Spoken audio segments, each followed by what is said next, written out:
Bem-vindo ao Papo Espírita, a espiritualidade na sua vida. Olá, sejam todos bem-vindos ao programa Papo Espírita, uma produção da Comunhão Espírita de Brasília. O tema de hoje, o transtorno obsessivo-compulsivo, conhecido como TOC, na visão da doutrina espírita. Então, nós trouxemos uma nossa convidada especial, além da Miriam dos Anjos, nossa colaboradora. Convidada especial é Guadalupe Amaral, médica radiologista, analista junguiana, membro do Núcleo de Espiritualidade do Instituto Junguiano do Rio Grande do Sul e da Associação Junguiana do Brasil, do Núcleo de Psicologia e Espiritismo da Amergs e da AME Brasil, e coautora do livro Contribuições de Joana de Ângeles para a Análise dos Transtornos Mentais, além de facilitadora de grupos de estudo de Joana de Ângeles. Muito bem-vinda, doutora Guadalupe. Obrigada por aceitar o nosso convite. Tudo bem? Tudo bem. Para mim é uma alegria estar com vocês. Eu que agradeço essa oportunidade e falar sobre o que eu entendo do que a obra da mentora nos traz é sempre uma oportunidade ímpar, ainda mais com vocês aqui, né, amigas tão queridas e que também compartilham esse amor, assim, pelo que Joana de Ângeles traz e demais espíritos. Miriam e eu assistimos, doutora Guadalupe, bastante, né, nesse programa que a AME Brasil está fazendo para coordenadores, futuros coordenadores de grupos de Joana de Ângeles, e a gente tem certeza que a nossa conversa aqui vai ser bem instrutiva.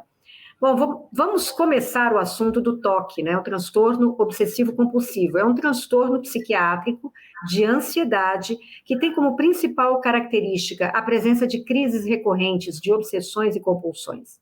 A pessoa é invadida por pensamentos, ideias e imagens que a levam a praticar rituais de limpeza, checagem, conferência, contagem, organização e podem variar ao longo da evolução da doença. Tem um filme muito famoso, né, com aquele ator americano, depois eu vou me lembrar o nome do filme, que retrata bem essa questão do TOC, né? Doutora Guadalupe, quando é que as nossas manias se tornam sintomas do TOC? Sim, o Jack Nicholson, né? Acho que exatamente, Jack Nicholson. Isso. Aquele filme é bem interessante porque daí a gente tem essa forma mais clássica do TOC, né? Mas o fato é que a gente tem que ter muito cuidado quando fala sobre isso e não sair daqui todo mundo achando que tem o transtorno obsessivo-compulsivo, né? Porque nós temos pequenos atos, assim, de checagem ou questões nesse sentido, né? Checar o fogão, se está aceso, a chave, se trancou, mas isso não chega a interferir na nossa vida. Então, já faço essa ressalva, porque, né, senão aí a gente já começa a sair do encontro mais doente do que chegou, e a nossa proposta é a cura e o autoconhecimento. E a gente vê que dos pacientes que têm realmente transtorno obsessivo-compulsivo, só 4% não se dão conta de que estão envolvidos por esse transtorno. A maioria deles tem uma noção ou razoável ou boa de que está realmente com uma questão ali que precisa ver, que precisa de auxílio de um profissional. Então, isso já trago assim no início, porque o nosso objetivo aqui é trazer a visão espírita, né?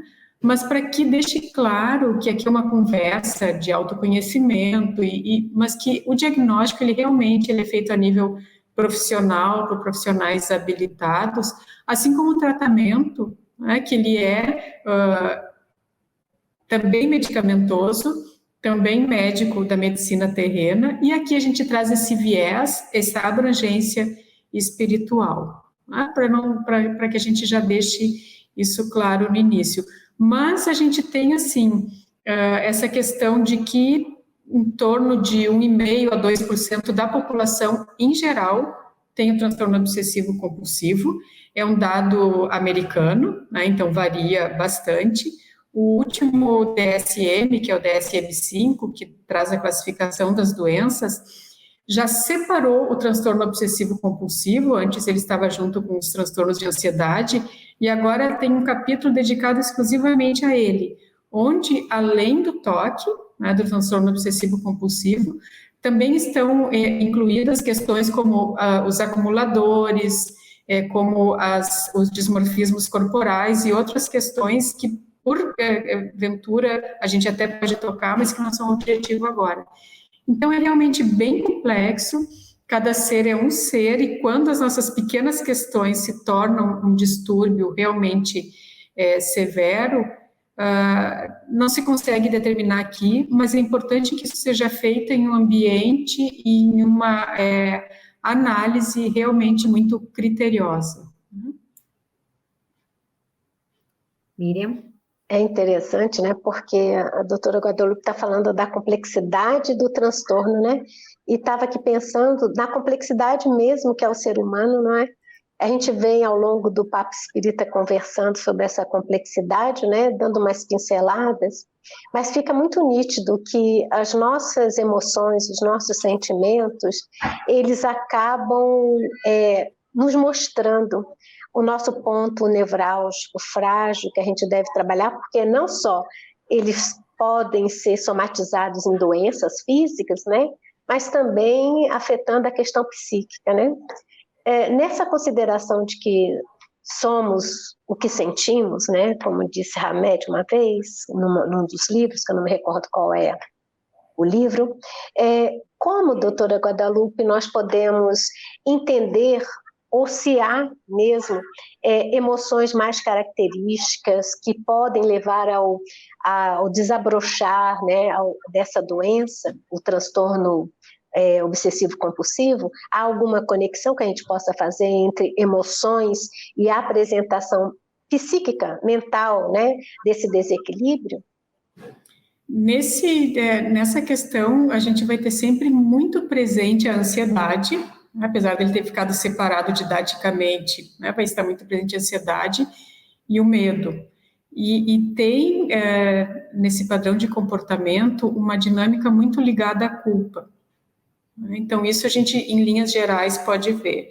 Algo que é interessante para a gente determinar o critério transtorno obsessivo-compulsivo. A gente vai falar um pouquinho da personalidade depois, que a Joana de Ângeles até se refere a ela, em algum momento a gente vai ter oportunidade de falar, senão eu espero que, né, eu me lembre aqui, mas o que a gente tem? São pensamentos obsessivos, né? Então pensamentos de difícil controle, obsessivos, associados a rituais compulsivos. Então eu penso aquilo que eu não quero pensar, mas aquilo me invade, né?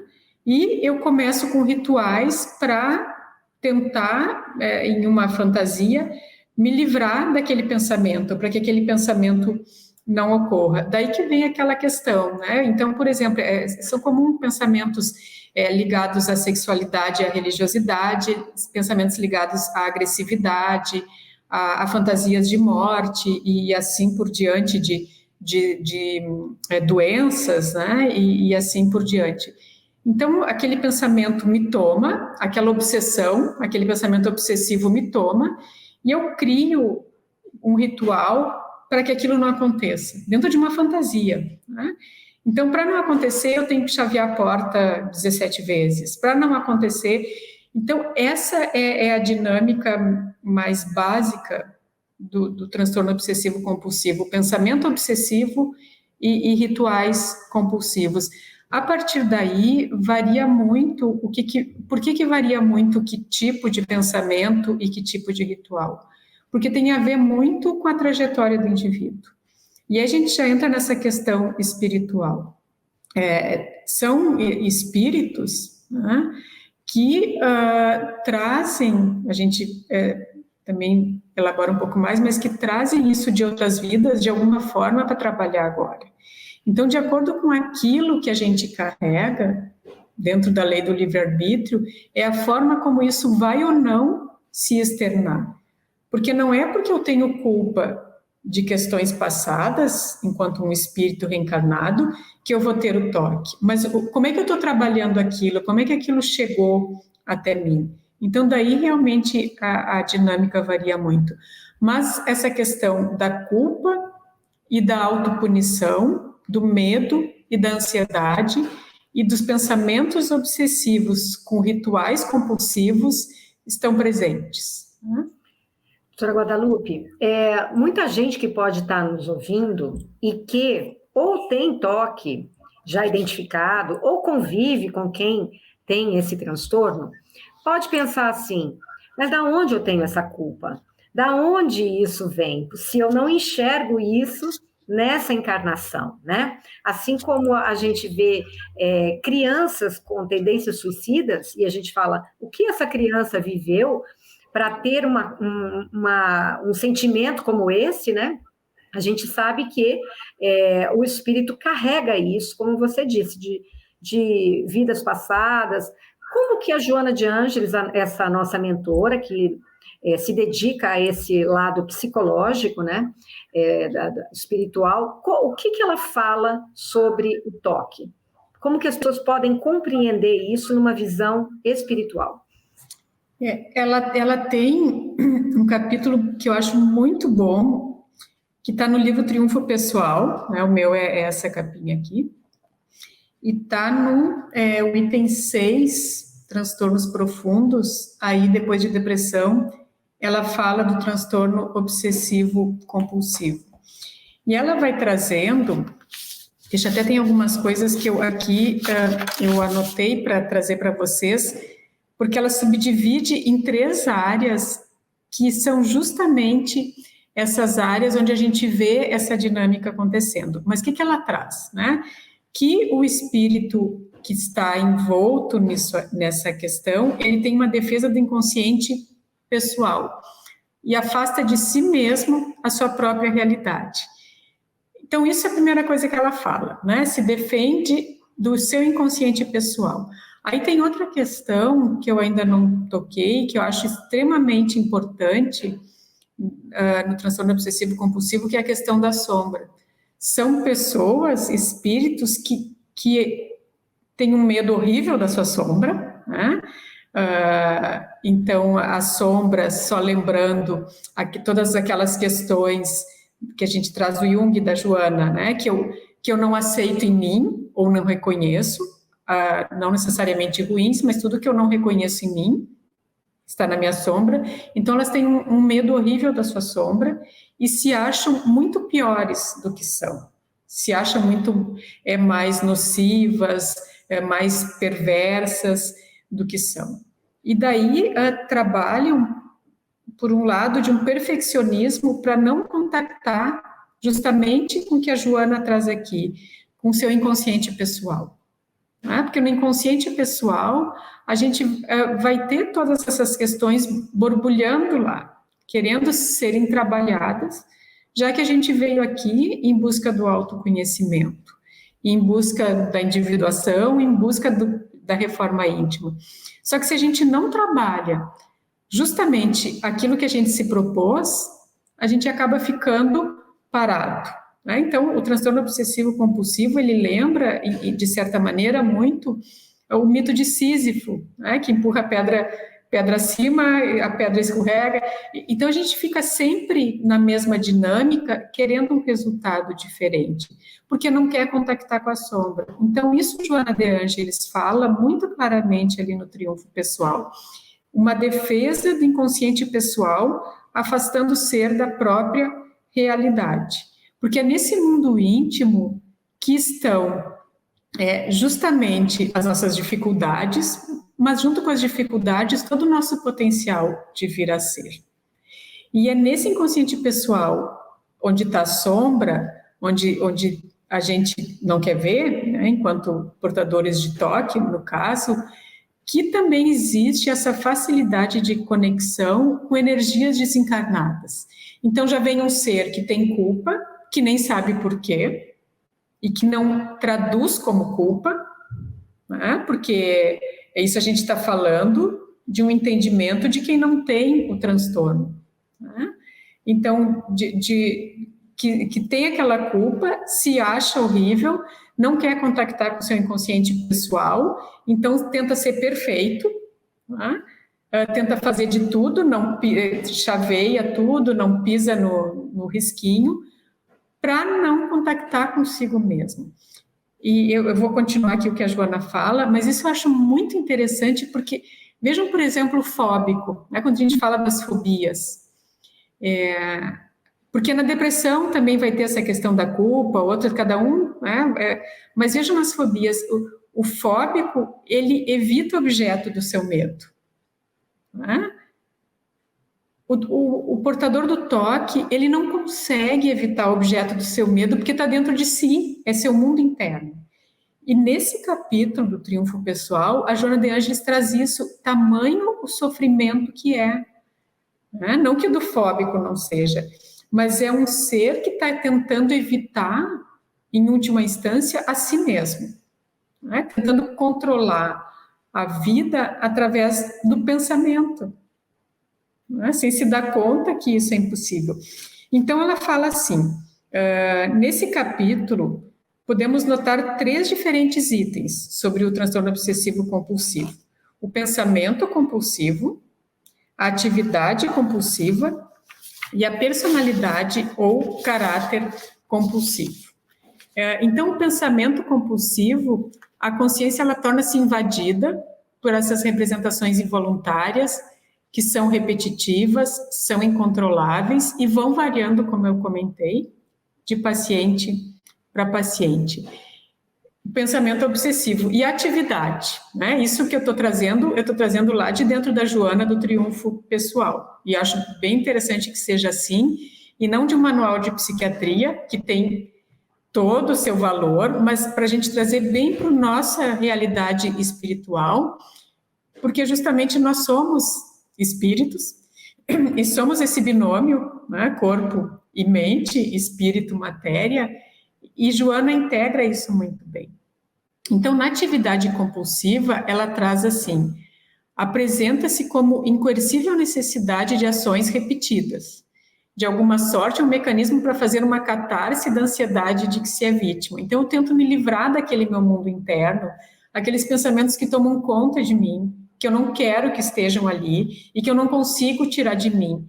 E aí eu faço alguma coisa lá fora, né? Chaveio a porta, checo o fogão, enquanto o que eu deveria fazer é olhar para isso, é olhar para minhas emoções, é olhar para o meu mundo interno, porque a desproporção entre o que realmente o mundo interno do obsessivo-compulsivo traz e o como ele vê é muito grande. Não existe essa sombra tão grande como o obsessivo-compulsivo percebe. Né? Então, o fato de não se permitir olhar é um problema.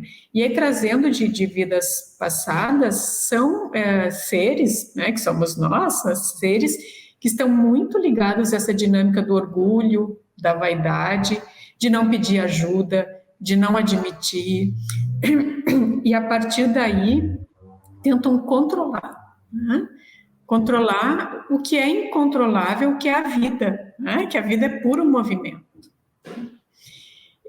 Uma última, eu queria falar, Ana Cristina, eu ia trazer uma última parte da Joana, mas quiser fazer Pode falar. Bom, não sei se Miriam quer comentar alguma coisa diante disso tudo? Eu queria, só um pouquinho, quando foi mencionado que, na verdade, seria um resultado do esforço interno de não entrar em contato com a sombra, né, com aquela parte que a gente não reconhece, que a gente não aceita.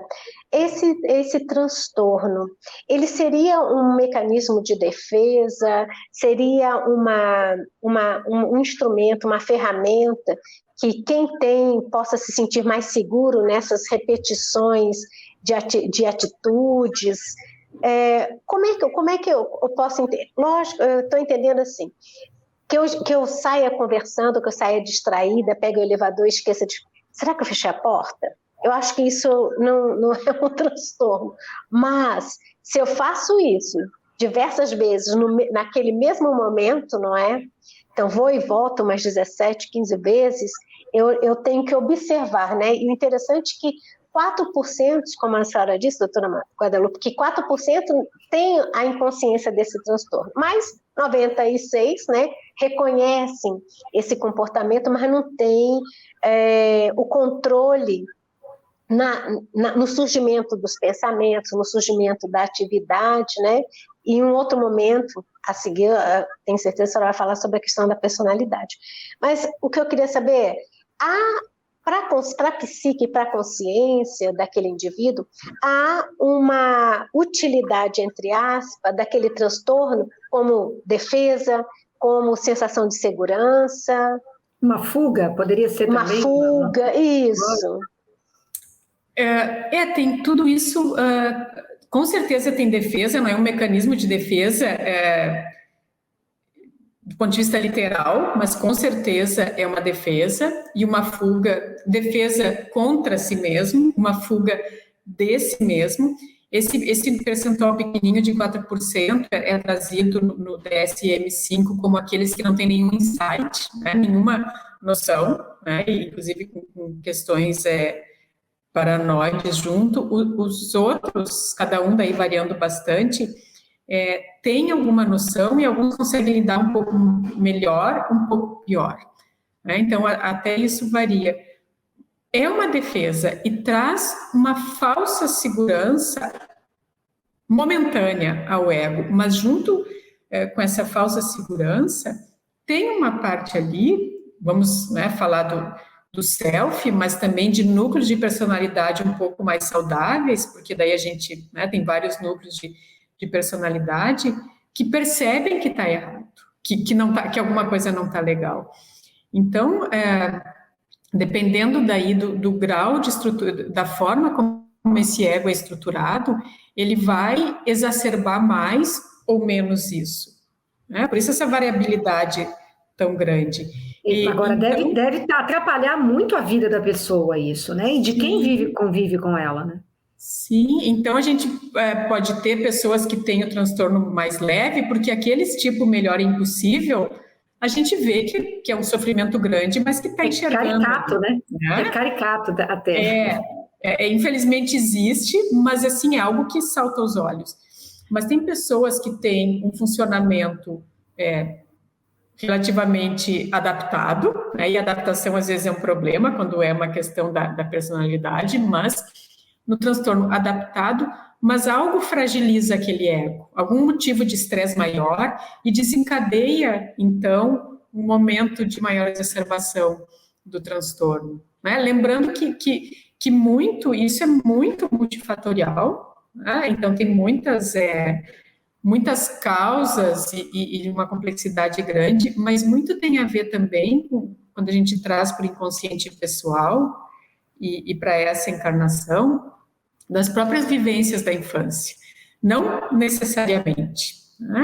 Às vezes tem teorias ligadas a alterações em córtex orbitofrontal, em infecções por estrépito beta-hemolítico, enfim, questões genéticas, mas tem também essa questão de uma mãe muito árida, de uma exigência muito grande, de uma criança que não consegue apenas, às vezes, viver a sua infância e tem que dar conta de algo que é muito maior do que ela, escondendo as suas emoções. Então, tem sempre, sim, a defesa, né?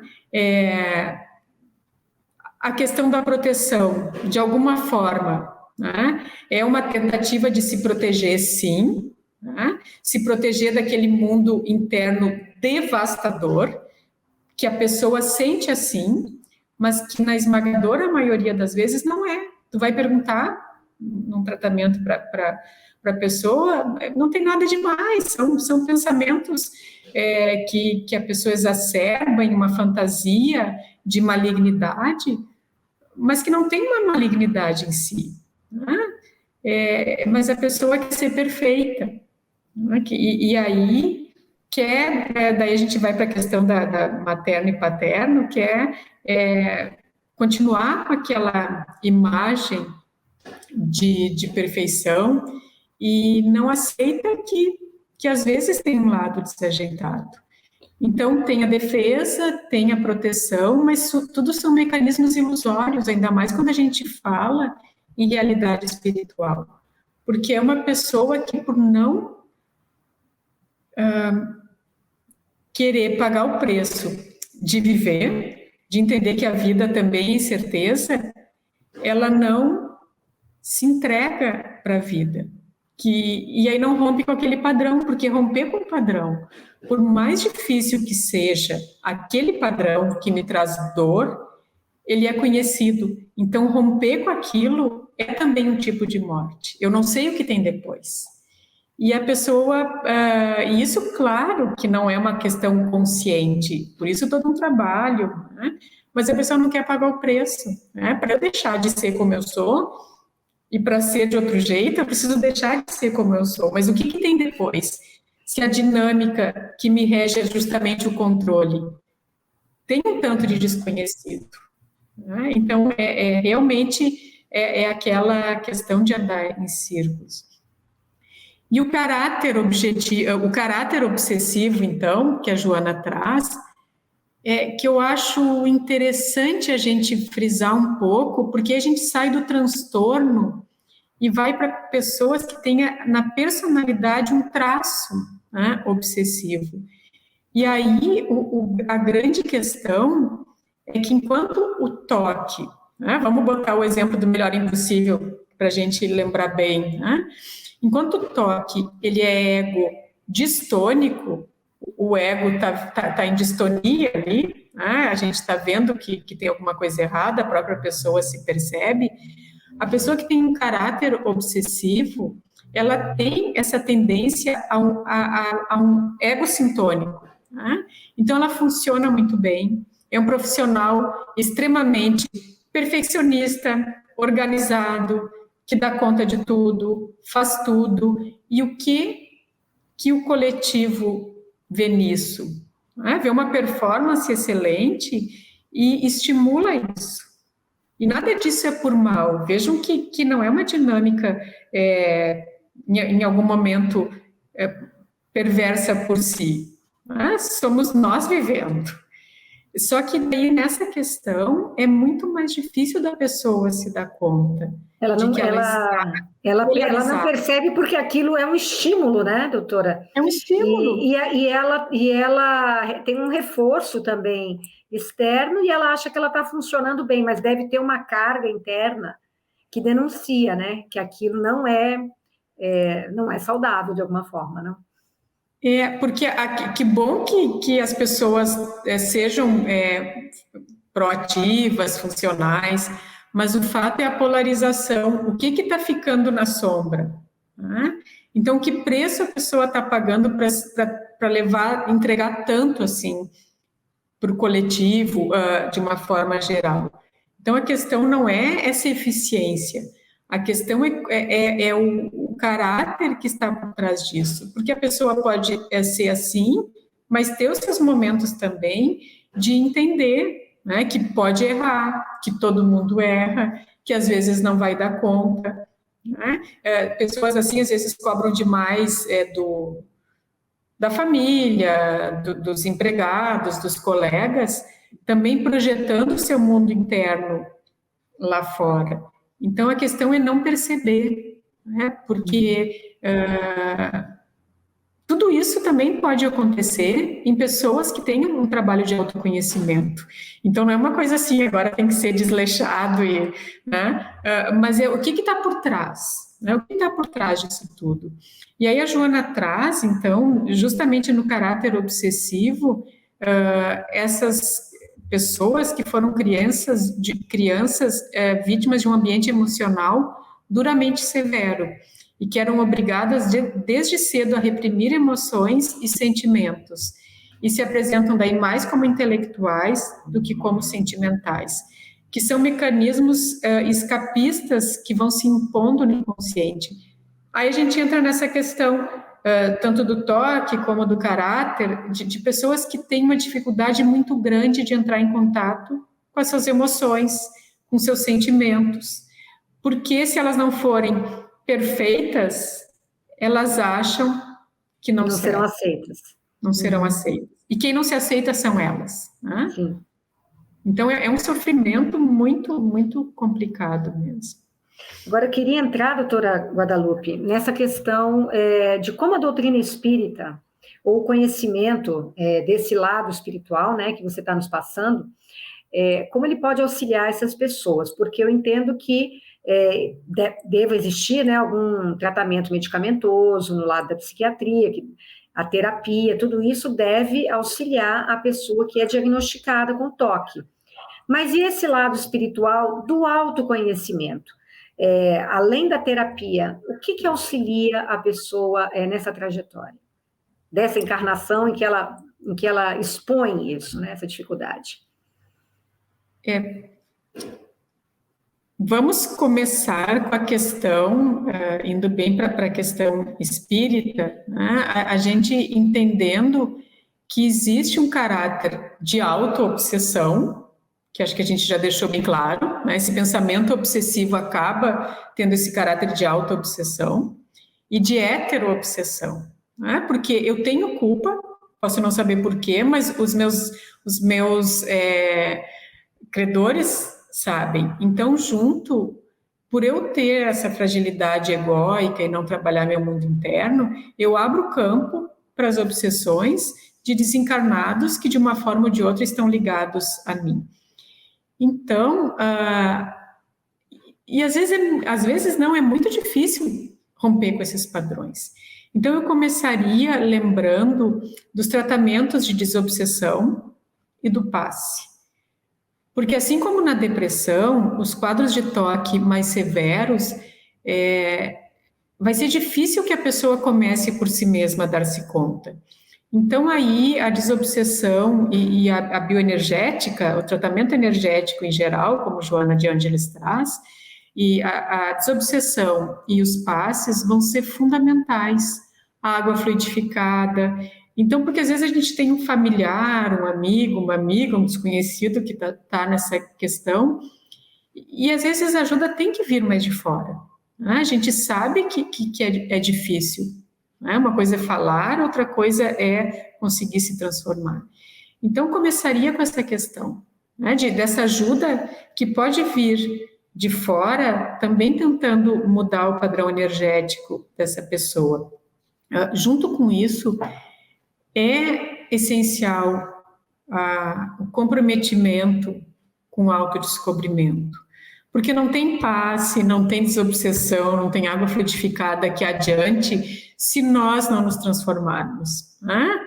E isso a gente vê em toda a dinâmica de Jesus Cristo, né? Mesmo com aquele magnetismo todo, alguns seres passaram por ele, foram tocados, mas naquele momento não se transformaram, né? Incrivelmente. Depois sim, porque a gente sabe que todos nós rumamos de uma forma ou de outra ao Criador e à plenitude. Então, além dessa questão inicial, é realmente o comprometimento consigo. E aí, a Miriam falou uma coisa, não trouxeste nessas palavras, mas me lembrando do que falaste mais no início, da questão de nós sermos energias pensantes, né? Uma coisa assim, e somos o que pensamos, mas também somos o que escolhemos. Então, a todo um momento nós podemos escolher. E isso a gente tem que se munir disso e realmente tomar as rédeas da nossa vida. Sem vitimismo e sem também exacerbação de egoísmo ou de um complexo de superioridade, mas entender que assim como nós estamos enroscados nisso tudo, nós podemos escolher a cada momento. Então, que a gente comece pequenininho, com coisas pequenas, a gente vai tropeçar, vai levantar e vai de novo e não desista nunca. Mas a gente sempre pode escolher. Eu acho interessante, né, o quanto que essa doutrina nos consola e esclarece, né, Porque se a gente tira o olhar de que a vida é apenas esse momento presente e joga essa visão para uma questão de passado, né, como espíritos com várias experiências e um futuro à frente, nos permite encher de esperança, né? Vivenciar a fé de que é possível vencer, né, essas dificuldades, principalmente as dificuldades íntimas que a gente carrega de conflitos internos, né? Que só recentemente, para mim, isso se torna tão claro, porque em nenhum momento eu me recordo de ouvir alguém falar do quanto é importante essa autoanálise, essa autoobservação, né? Essa avaliação de crenças, de valores, porque enquanto a gente não se dá conta desse movimento necessário de autoconhecimento, a gente fica na superfície do nosso medo, né? Da nossa ansiedade, e vamos fazendo quadros dramáticos para a nossa própria vida, né? E a doutrina, além de trazer ferramentas que nos ajudam, né? Então, o estudo da própria doutrina, dos livros, né? Em especial nesse assunto da série psicológica de Joana de Ângeles, mas também nos traz recursos como o passe, como o atendimento fraterno, né? Que vai fazendo com que a gente perceba essa visão de futuro, criando esperança hoje. Que quem é responsável por mim sou eu mesma, né?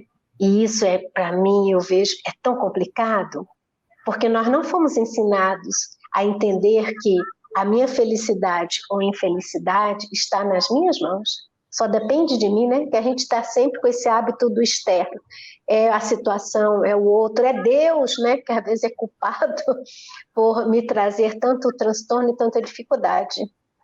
Era isso que eu queria só dar esse adendo, né, do quanto que essa doutrina nos consola e nos esclarece. Ela nos autorresponsabiliza o tempo inteiro, né?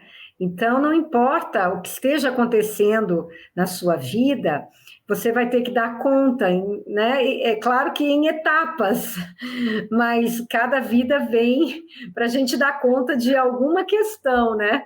A gente está aqui quase acabando aqui o nosso tempo do programa, e eu queria aproveitar, doutora Guadalupe, para que você deixe uma mensagem a quem nos assistiu sobre como trabalhar esses pensamentos obsessivos que a pessoa pode se dar conta, né? Aliás, assistindo aqui, pode ter ampliado a sua visão sobre essa questão. Como trabalhar pensamentos obsessivos, a própria ansiedade e esse excesso de controle? Como que a gente pode ir abrindo uma janelinha para essas questões? É interessante que o jeito de trabalhar o excesso de controle é abrir mão do controle, né? E entender que a vida tem a sua parte de mistério, de incerteza, de espanto, e se entregar nessa jornada. É fé, né? Eu acho... Oi? É uma construção de fé, né? É de fé, e a fé é um salto no escuro, né? Então, é uma questão também de autoamor e de autoaceitação, porque a vida, ela é movimento. E nessa dinâmica do transtorno obsessivo-compulsivo, o controle, ele cerceia, o próprio ser cerceia a sua liberdade e a sua o seu inexorável destino de evoluir, né? Então, abrir mão do controle é essencial. E entender, mas como assim? Daí meu mundo vai, né, acabar. Mas entender, e a Joana trabalha muito isso em Psicologia da Gratidão, o quanto nós não confiamos no amor do Pai. Nós falamos que Deus é perfeito, que Deus é amor, mas Deus, essa energia que é imanente, transcendente, e nos ama do jeito que a gente é, a gente não entende nesse momento. Porque se Deus me ama do jeito que eu sou, conhece a minha sombra, conhece meu mundo interno, por que eu tenho tanto medo assim? Então, esse autoenfrentamento e essa autoaceitação também fazem parte. E na prática, a pessoa precisa aprender a se deixar tocar pelo outro, precisa aprender a estabelecer vínculos, a se mostrar mais, falar dos seus sentimentos, das suas emoções, e vai perceber que, na verdade, é um ser como qualquer outro, que tem um potencial, tem questões a trabalhar, mas que é aceito. Então, por isso a autoaceitação e essa necessidade de entender que o Pai nos ama do jeito que a gente é, e a partir daí, realmente se jogar na vida, porque é sentido como uma morte, é uma morte de um ego doente, mas para nascer, deixar emergir um outro ser, um homem novo. E eu trouxe uma frase da Joana para terminar aqui, que eu vi que a gente está no tempo, mas porque ela traz muito essa questão do amor, né?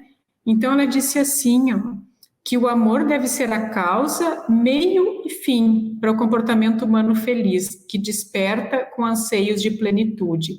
Então acredita, Deus te ama, tu consegue, né? Então isso é importante. E aí ela fala no desperte, seja feliz. O amor não acusa, corrige, não atemoriza, ajuda, não pune, educa, não execra, edifica, não destrói, salva. Então, entendendo que nós somos amados do jeito que a gente é esse caminho que realmente é um ato de fé, um salto no escuro, mas num escuro onde está a energia divina nos acolhendo, nos amando e nos amparando sempre. Maravilhoso esse programa, né, Miriam? A gente tinha muita curiosidade sobre esse tema, a gente já trouxe diversos temas aqui, nessa visão espírita, né, mas temas psicológicos. O toque é mais um deles, mas a gente já falou sobre depressão, sobre ansiedade, já falamos sobre bipolaridade, várias questões que a gente vivencia, né, no dia a dia, e que acho que é importante as pessoas terem uma ideia um pouquinho diferente, né? A pessoa ampliar um pouquinho a visão para olhar para si, porque muitas vezes isso num consultório não é passado, né, para a pessoa. E se a pessoa não tem uma ideia da espiritualidade, às vezes ela não busca esse caminho, que é o caminho da cura do espírito, né?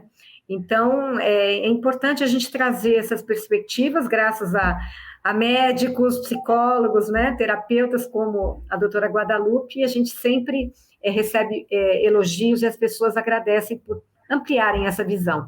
Então, muito obrigada, doutora Guadalupe, aqui pela sua presença, Miriam também, e a todos vocês que nos assistiram. A gente pede que, se você gostou, deixe o seu like, por favor, comentem, é importante para a gente, para espalhar esse conteúdo para outros públicos que não nos conhecem, né, e compartilhem também com quem vocês acham que vai gostar de assistir. Então, muito obrigada a todos, esperamos vocês no próximo Papo Espírita. Até lá!